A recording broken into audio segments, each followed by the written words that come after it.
13년 만에 돌아온 오페라 유령 한국 공연을 드디어 보고 왔습니다. 한국 공연은 어떤 부분에서 좋았고 아쉬웠는지, 2020년에 진행됐던 내한 공연과 이번 오리지널 버전 무대는 어떤 차이가 있었는지 싹 둘러보도록 할게요. 근데 그 전에 혹시 아직 이 작품을 접한 적 없는 분들을 위해 시놉시스 먼저 시작합니다. 파리의 어느 오페라 극장, 이곳의 지하에는 흉측한 얼굴 탓에 세상에 나가지 못한 채 숨어 사는 팬텀이 있습니다. 음악, 마술, 건축 등에 능통한 그는 유령 행세를 하며 극장 사람들을 위협해 돈을 받거나 작품에 관여하는 등의 권력을 휘두르고 있었죠. 팬텀은 어느 날 극장의 코러스걸 크리스틴의 목소리를 듣고 첫눈에 반해 그녀를 오페라의 주인공으로 세우겠다는 결심을 하게 되는데요. 그는 밤마다 그녀를 찾아가 노래를 가르쳤고 극장 매니저에겐 그녀를 주인공으로 한 작품을 제작하라고 명령합니다. 하지만 자리를 굳건히 버티고 싶은 프리마돈나 까를로타와 팬텀의 무서움을 아직 모르는 새로운 지배인들은 팬텀의 편지와 경고를 무시하고 크리스틴을 주인공으로 세우지 않죠. 뜻대로 되지 않자 점점 강압적인 태도로 극장과 크리스틴을 소유하려는 팬텀. 그런 그가 안타까우면서도 두려운 크리스틴, 그리고 팬텀에게서 그녀를 구하고 싶은 썸남 라울. 세 인물의 삼각관계와 극장의 운명은 어떻게 될까요?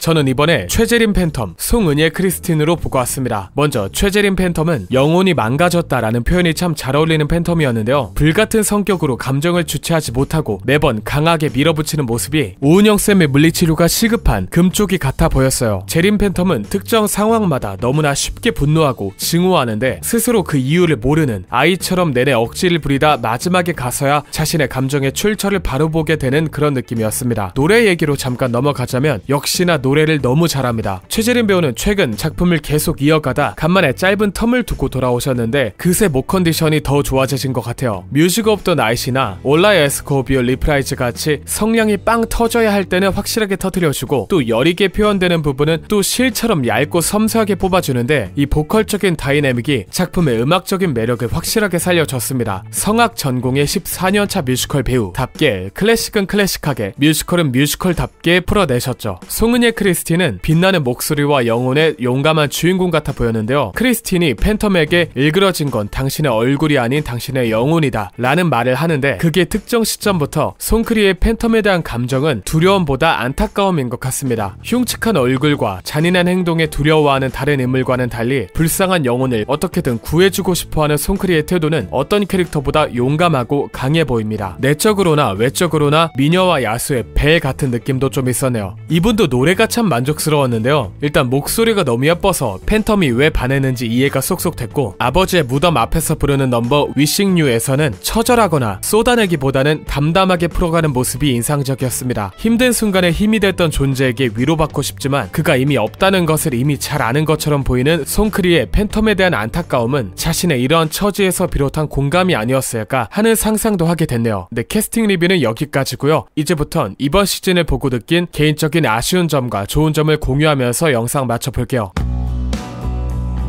먼저 아쉬운 점을 꼽자면 무대가 그닥 특별하진 않았습니다. 처음 샹들리에가 올라가는 장면의 퀄리티가 정말 좋았는데 떨어지는 장면에서는 속도감이 없어서 되게 안전해 보였고요. 극중극, 오페라 무대에서 천이나 판으로 된 무대가 자주 등장했는데 요즘 무대 화려한 작품이 워낙 많았잖아요. 그래서 19만원에 한국 최고가 뮤지컬이라고 하기에는 어떤 오브제의 와우 포인트는 없었던 것 같습니다. 물론 이 작품은 전 세계가 동일한 퀄리티를 보장하는 레플리카 작품이기 때문에 무대에 추가적인 장치를 들일 수는 없었을 거고, 이번 한국 무대는 특히 의상 등의 디테일한 부분에서 높은 품질의 재료들로 퀄리티를 높인 오리지널 무대이기는 하지만 그게 일반 소비자나 관객으로서 크게 와닿지는 않았던 것 같아요. 솔직히 뭐 워낙 오래된 작품이다 보니 최신작에 익숙한 분들은 약간 지루하다고 느끼실 수도 있고요. 그게 대부분이 노래로 이루어진 성스루 뮤지컬이다 보니 내용의 개연성보다 음악으로 감정의 동화를 불러일으키는 장면들이 많아서 그게 흐름이 아주 매끄럽지는 않다는 등의 호불호 포인트가 존재하기도 합니다. 하지만 말씀드린 모든 게 사실은 오페라 유령의 매력이죠. 노잼인데 자꾸 생각나고 집 가는 길에 노래가 계속 맴도는 이 모든 게 오페라 유령만이 가지고 있는 마성의 매력입니다. 일단 유명한 음악의 힘이 굉장히 커서 특정 멜로디가 들리며 확 집중되고 익숙하기에 그 음악을 온전히 즐기게 되고 끝나고 나오면 오랜만에 듣게 된 그 음악들의 여운이 굉장히 길게 남는 작품이에요. 또 좋은 장면들이 너무나 많아서 끝나고 나서 보면 장면들이 스크린샷처럼 머리에 하나씩 스쳐 지나가는 작품이기도 합니다. 팬텀 팬텀의 외로움이 느껴지는 장면, 크리스틴의 용감함이 느껴지는 장면들은 생각할수록 뭉클하면서 감동적이고, 크리스틴과 라울의 듀엣이나 군무가 등장하는 무도회 장면의 연출과 음악은 생각할수록 기분이 좋아지는 다채로운 탁월함을 보여주죠. 요즘 뮤지컬에 신선함은 없지만 클래식하고 묵직한 매력을 갖춘 뮤지컬, 처음 보면 자칫 노잼일 수도 있지만 그 노잼이 곱씹을수록 유잼이 되는, 그렇게 사랑할 수밖에 없는 작품이 바로 오페라의 유령인 것 같습니다. 워낙 비싸서 막 보러 가라고 말씀은 못 드리겠지만 저는 이 작품을 너무나 좋아하고 재밌게 보고 왔다는 말씀 드리면서 오늘 영상도 마무리해 보겠습니다. 이상 허학가였습니다. 감사합니다.